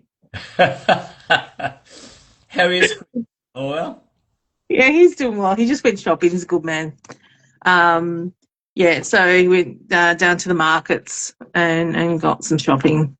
Because just here, it's only open on Saturdays, so yeah. So it's good. So just if you hear doors coming, that's just him going in and out. So apologise. So this piece that I'm going to read is called Farewell Chaos. Because if you think I thrive on chaos, he is chaos. Or was chaos. It was so much a lot alike in a lot of ways. And talk about mirror reflection. I never saw that until people brought it to my attention. So here we go. Farewell, chaos. You became the most imperfect storm. No one knew what to expect from one day to the next, but I still remember what it was like to be shaded by your shadow, the enigma of your marrow. I don't know what broke the happy child. what took the light from your eyes. And now I will never know why calm turned to wild, what notes strummed the melancholic tempo in the symphony of your cries, why chaos was your spirit animal, why destruction became your only defense, why hurting others brought justice to your scars, and in the end, I didn't know you anymore. But I persevered to see the smile on your face, even if it brought about my pain, to see the sun skim across your heart under the full moon of March's rain. Now, my brother, it's your turn to go through the ethereal doorway. Hush now, let go of all that ails the piercing pain, as all your fears will evaporate like a November mist. The hour has come, for in the world we were always just fleeting passengers, navigating tormented waters without a compass, fragmented stars leading us in opposite directions, tumultuous storm clouds covering the way, but the gloom has vaporized and the North Star is beckoning you home. I'm here. Feel my tranquil presence as you close your eyes. Let the warmth of childhood joy rush through memories. Hear my voice as your soul takes its final flight. Patiently, I will wait for a cardinal to rest upon my shoulder, signalling that you finally found your light. Some very, very sensitive, profound lines in there as well. You can see that piece was written from the heart. The other beauty, I couldn't tell the difference between what you wrote and what your co-author wrote. Sarah, yeah. It was seamless writing, which is beautiful. Yeah. You know, to me, it all felt like it came from the same pen. And that's what I think gets me. And that's why Sarah, myself and Billy, we're, I think, actually writing again for a second book to follow up on the last one that we did. Because we can do that. We've got that kind of connection and we write really well. I love it. Sarah goes, I didn't realise you were writing so many central pieces with my wife. To me, in a collaboration, when the reader can't tell the difference from which pen it came, or multiple authors, I think that's the pinnacle. Yeah, and that's how and sometimes, but there's some pieces that I like that I can see the difference, because sometimes it's not just from my perspective, it's from two opposing sides, so you see the differing. What makes it, I think, collaborations go so well is the intention. Why the why of them writing the piece together. And I agree with, and if the emotions, I think when they're written together so well, the emotions are incredible. Like with Danny, I wrote a piece with him not realizing who it was that I was writing with. Yeah, right. That was before he announced it, told everyone he was Wicked Basketmine. Yeah. And he goes, I feel bad. I need to tell you who I am. I said, there's only 3 people that you could be. And he was one of them. Yeah. I listened. And I said, more than likely this person. And he just laughed. I pretty much got it right. But because I'm an observer. And sometimes I sit there and I watch people and I go, this sounds like someone else, but too much like this person. But I don't think it's this person. I think it's someone that works with this person. And there was a lot of that mere influence in Wicked Basketmine. Yeah. And I went, but it can't be her. It has to be someone that works with her, and that's why I actually guessed it. But what I'm trying to say is, I think there are some people that I still want to write with, but and those that I've written with, I've trusted to write with. You and I have to write. We have to do a collab. Yeah, we'll have to. Yes. And we're very differing. Our writing styles are very, very there's a lot of emotion in our writing, but it's very different. And I find that I give it as a challenge. To me, it's a challenge. Yeah. Yeah. It's like LG and I. We've written together, but Yeah. we're very different in our styles of writing. Yeah. She keeps the short, sharp lines, and I'm, on the other hand, a biblical story with each of my lines. And now, when you're speaking of your collaborations, one that always comes to mind is that video that you did with Chris's help in the recording room, the did with Liquid. That That's was a long one. phenomenal. That was almost like a movie, but It's a story. Yeah. I reckon it is. I reckon you could almost give that reel to a movie, to some movie studio and go, here. Yeah, yeah. It was. It was like a little mini series, right? It was. I loved it. I mean, like, It's eerie. It's fantastical. It's about, two. It's like, I honestly think, I said to him, we need to write this. We need to write this book. And he goes, we'll write it. and with Liquid, it can go either way, right? It can be a very touching, sensitive piece, or it can be totally left field. Oh, you missed, yeah, and that's fine, because that is him. And he's that's like, I had to put our collabs in this book. I put a couple of collabs in our book. I had to find the shorter ones because they're really long, and you could consider the fact that, some it's like, woo, and our topics are not necessarily for the faint-hearted. Like the one that you're talking about, it's about a serial killer who adopted, pretty much took this particular downtrodden, traumatized girl and made her put all that energy into doing bad things to bad people.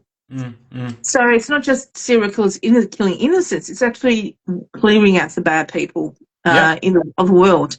And that one that you're talking about is associated with that. And that was the Dungeon Mistress, and what's it? Dungeon Mistress and the Spider, but with a bit of an E. It's a 3. And so they're two serial killers who like to clean the streets. But I still remember it like watching it yesterday. It was fun to do. It was fun. It's always fun with him. Yeah. But I said to him, this is a really, really good. This could be a TV show. I reckon these days. And it's almost very similar. It's a hilarious thing though. There's a book that I listened to in audio. It's very similar, but they end up, there's two serials killing bad people. Very similar. And I would see someone, wrote or something, but ours has a little bit of a difference in it. But yeah, no, I love it. Anything with him, it's spectacular. And we did a couple of those, but that one particular one was, it was one that was, we did a reel for. And I remember doing my first collab with him, and I was like, it's like this, my mentor. Like, I was so like, you want to ride with me? Because it was new to back into the IG community and all that kind of stuff. And I was so like, stars in my eyes. He was like, then you get to know him, and he's far from pretentious, and his truth and the fantastic things he does in his spare time as well really makes him the person he is. He's an incredible man. So, and poet. Yeah. Now we've got about 12 minutes or so, let's get into a couple of your closing pieces that or out of the list you wanted. Yeah, I'm going to read. I've got a couple more. Yep. That I have to read. And one of them is he's another person who I absolutely love, and that's Stacey Commentary is here. Is a poet that I absolutely love. Her and Sharon, we were part of this whole collaborative thing, there was a page called Collaborative Poet. I can't remember what it was the poetry page, but we did what we were supposed to do one, we ended up doing two. And I'm just wondering whether I should, you know what, I'm going to read one. So, yeah, I'm going to do them. But I was going to read one other one, it's just her, but I'm going to do the three ways. So Sharon, myself, and Stacey. And this is, we called it the Wolf Howl Hymn. And again, it just touches sort of slightly on that whole mythical stuff. And I love, you know, fated mates, and I've always been, that's my romantic side. It's not humans, it's mythology. So here we go. The night is blindingly bright, with moonshine muting out the stars.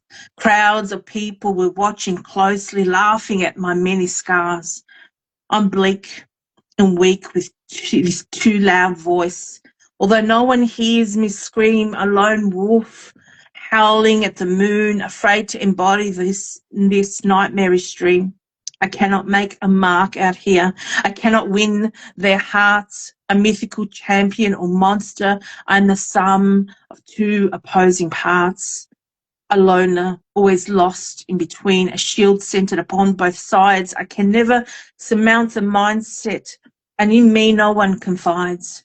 Hopeless as I am to hope, I say a little quiet prayer. The angry mob is gathering as fear permeates the air. Clouds drift across the moon, casting me in shadow. The crowd's animosity is my doom as they call me to the gallows. I strain, I growl, I bite, and I will not be ignored. There is no hiding in plain sight. In disdain, I strain my vocal cords, crying for a pack, yellow eyes aflame, ready to attack, yet docile all the same. Only the moon knows, only she can see. The lone wolf that roams is only one part of me. When my loneliness drew darkness and insanity, I howled once to the goddess. She smiled and her light was cast down. As the crowd cheered on my demise, a growl not of my own penetrated the somber mood. A gust of wind magically swept through. An essence of delight awoke my desire. The roar once again drew my attention. There atop a hill,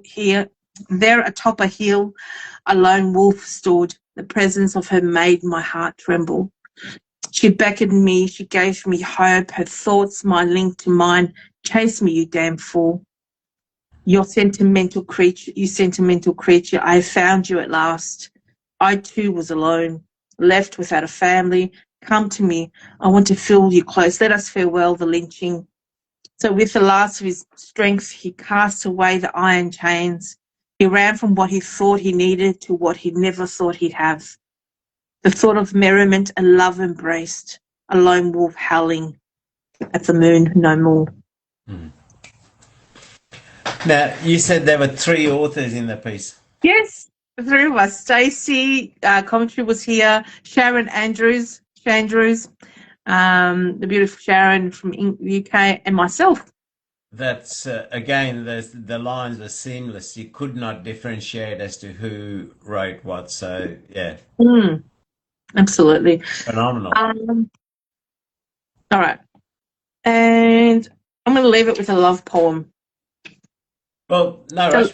About 7 minutes. If you wanted to, was there another piece you wanted to read before that? No, this was a longer piece. So I'm gonna and right. I want to show you display with the different languages. Yep. So anyone that hears me trying to speak Arabic, please, or Indian, please, fast or Farsi, please. Sorry, I'm gonna apologize, but I'm trying my best. And this was with the beautiful Unfairy Tale, Unfairy Tale, if you know her. It's called Parallel Field of Poppies, and she was scared to write with me. And I understand with her culture and her religion, it couldn't be anything too outrageous, because at the time I was writing a lot of sensual pieces. She goes, please. And I went, no, it's not going to happen. So here we go. It's a love story. As children, I remember the eyes, your eyes, how they watched me in recognition that we two had met before, that our trust was already entwined. I knew that you would become mine. We would not meet again until our late teens. I am from a family of Bedouins. We moved from city to city, but you were always on my mind. You are an old soul who captured and enraptured my being. I have come back as a man who's worth your glorious gift, glorious spirit. What I feel is beyond the skin. My soul sings to you, my aphrodisiac kin. Sing to me in a parallel field of poppies, a hallucination of warmth-inducing Elysium copies. To the man who writes me beautiful poetry, I don't think I'm worthy of one. To the man who invites me to the field of poppies, I don't think I'm worthy of them. For when I stand in a crowd of reds and yellows, all you'd see with stark clarity is the ugly I've been hiding inside of me. All you'd see is what years of absence have made of me. Long gone are the years when young eyes met your eyes and could trust easily, love easily. Long gone are the years when my eyes met your eyes and found them in a soulmate. These eyes of mine now know no love. All they see is pain and hate. Grief has got its crow feet like galaxies beneath my dying eyes. These eyes that you once admired are now surely a thing you will despise. I am dead inside. Oh, never, never will you ever settle to be mine. You return to me now, a god of everything desired, everything beautiful. You return to me now, you return to filth and dirt, boneless, hopeless, pitiful. You return to me now, so handsome, the owner of my soul. You return to me, a body so young, a heart of crone, and you ask me to sing. What shall I sing? Or how can I sing whenever I utter a word? It is a pitiful thing. My tongue knows no songs. It knows how to cry and curse and wail. And oh, how can I sing when in front of your melody my voice will always fail? Itle afin hay up, he is tirar hay hum, do kan kahi halak me jalta aftab hay up. Abke atish, mijal bas raki hai hum. You are so beautiful. I am helpless. You are a burning sun. Somewhere far away in the sky, burnt by you. I am just ash. And yet, my dear Aisha, you are not ash to me, nor a tree or dust of the remnant of what once was. I only see strength in your fiery temperament. You are the dark sky within a galaxy of stars, the everlasting luminescence. Be the fireball that lights up the heavens. Be the phoenix soul you were meant to be. Be the ecosystem efficacy of my existence, my oasis in a desert lined with prolificity. But what if I burn you in the process? What if my fingertips touching your red lips singe and scar you? What if I hurt you? What if fire on fire means eternal doom? Tell me, my angel, would you be able to forgive me then? Then I would fall into the depths of Jahannam, if only to spend a fleeting moment with you. But what would not need to be our course, as you're my angel and I'll be your saviour, not your temptation and the healer to your fire source. So please stop denying and accept your grace. All I want is for love to be the only emotion that's evident across your face. And if I get to meet you for a microsecond, the fires of Jahannam will turn soothing for me. If you really do want me, this old pained crone turns maiden for thee. You are my definition of beauty. You are my band of purity. You are my scarlet letter. You are all my wounds turned better. You are where I begin. You are where I end. You are part of me. You are the whole of me. Jannat is where you are. Mir kuda, mekud, muje, beji, inayat hotam, mir ha tahajjud, ki namaz, ki ibadat, hotam. Jamir Janaz Kokbi Ishq O Jaya Aisa Ruhani Kwayamat Ho Tam. The one that God is himself sent me. You are the blessing. You are what I pray for in the middle of the night, one that could even make my corpse fall in love. You are the apocalypse, and you my twin flame, and you will always be my guiding light, endeavour, the everlasting beacon of peace, the gift of Hamashi Kelia Piyar, the gift of love forever. You did so well getting through the sections, the Farsi sections there. That is phenomenal. You did an amazing job. Because, like, I mean, I'm limited to English only, and I struggle even like John Chance's stuff, like, because he puts a lot of Latin words and all in his pieces. I can't read his work because he throws in these pieces, and I go, oh, what the hell? I can't even pronounce this damn thing. You did so well getting through that Farsi section, Angela. True Yeah. credit to your your ability to recite. Mm. I love You know, language, and I will always try to sort of do well with that. And I think that's what that was Ash, the beautiful Ash, or Aisha. As everyone calls her Ash, but I call her Aisha. Her real name's Aisha, the unfairy tale. And I haven't seen it in ages, so I wonder how she's doing. But I wanted to end it with love, because I know there was a lot of darkness. And I really do love stories, and when I do love poetry, it tends to be me killing off the love interest. it was a beautiful piece. I mean, it Mm. captured the essence, the very essence of an authentic love so much of a, Mm. and that love can be between even between two people, or between even friends, or Mm. between family even, and that love is the essence of it doesn't change, the in an authentic situation. Mm. And that was so well captured through both your lines. Both of you wrote so much. You had the grasp of that true essence. Mm. Thank you. So now, Monak itself said you speak multiple languages. I know you speak Greek, obviously, and English. What other languages do you speak? Italian and Yep. Baltic. Oh, right. There you go. Very talented. There you go. So I've known you all this time, and I didn't know.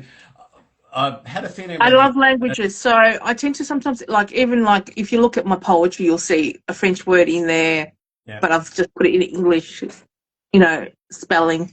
I love languages, and I grasp them very easily. It's not a. It's something. It's my. What's it called? My parlor trick. That I can pick up languages very easily. I want to learn Korean, so that's the next language I want to learn. Right.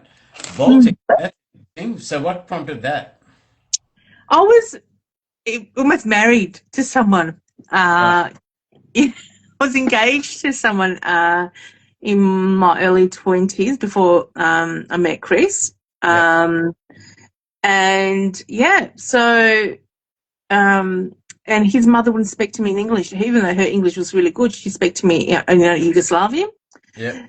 And I got to a point where I was reading it. So yeah, so I had all her recipes for cooking, and how I had to learn about cultural, what kind of the certain meals that you have to do for certain things like Easter and Christmas and stuff. And so I learned, and I still don't, because I've got all the recipes, how to make fresh noodles and the type of chicken noodle soup, and salma, which is the pork mince inside a cabbage. Yeah. Yeah. Love that. That's beautiful. Can never Yes. stop. You can't stop eating it. Yeah.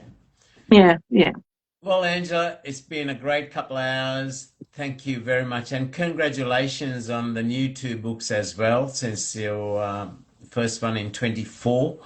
I mean, 2 in 25. That's amazing. And forward to the 4th one. As I said, don't forget to reach out when you know when the 4th one's about to drop, so they can launch it on the show. This is always open to you, and we will catch up very soon in the next couple of weeks. If you're free, Please. we'll catch up on a live or something like that. Motley I feel like a toasty. Yes, Motley Brewhouse, definitely. All right, done. Thank you to all the audience that's been in and out of the room, and that your support. Daisy's been here through the whole show, and it's 3 a.m. for her in her time right now.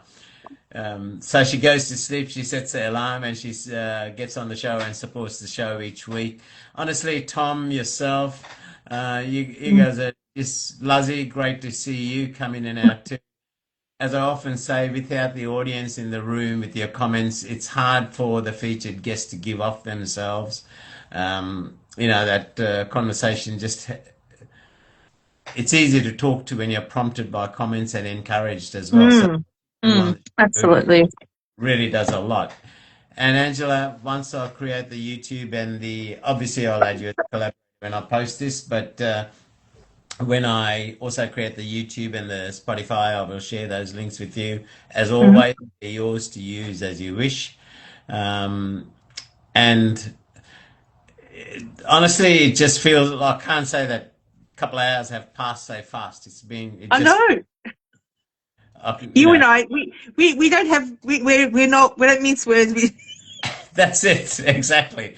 I mean, sometimes we go for an open mic. 3 hours later, we're still standing outside talking when we've just had 3, 4 hours chatting in an open mic, and then we're still Mm.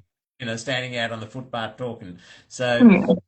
but yeah, lovely to catch up to again with Chris and Eric as well. So, I'm like trying to convince. I don't know if the Brown House allows underage, so yeah, that's yeah, all. yeah, yeah, yeah, I might just say because I always talk to him about the toasties. I might actually ring him up and find out.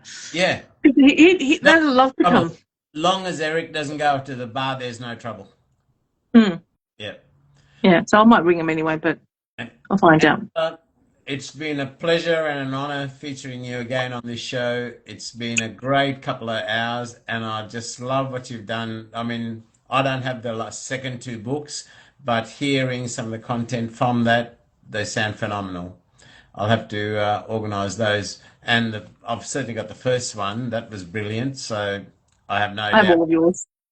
And I I love have all of yours. uh, and with collaborations, the ones you even recited, the seamlessness of the collaborations you recited, I have great confidence in the book, the collaborating calmness within our darkness. I'm sure that'll be phenomenal.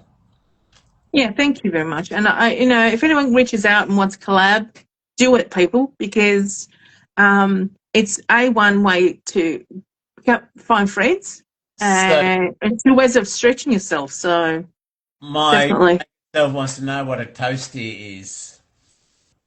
I want to know what a toast is. Toast is a toast with filling inside. Yeah, So but it's two breads that are being toasted with fillings. but this particular place makes it with thick Oh, slices of sourdough, and they fill it with either pulled pork or lamb or. chicken, roast chicken. Mm. You think the slices are so big, they are so filling. Honestly, like one uh, with being thick sourdough slices of bread too, it's phenomenal. Yeah, Yeah, and the atmosphere is fantastic. So it is, I think, probably my favourite out of all the venues that yeah. we've been to. And And the host is fantastic. It's fantastic as well for the poetry. yeah, the hosts are amazing. Nathan's brilliant. It's lovely. Thank you, folks. Thank you, Angela. All stay Thank safe, you. stay blessed, and see you in 2 weeks. I think I got Letitia Scott in 2 weeks. So thank you all.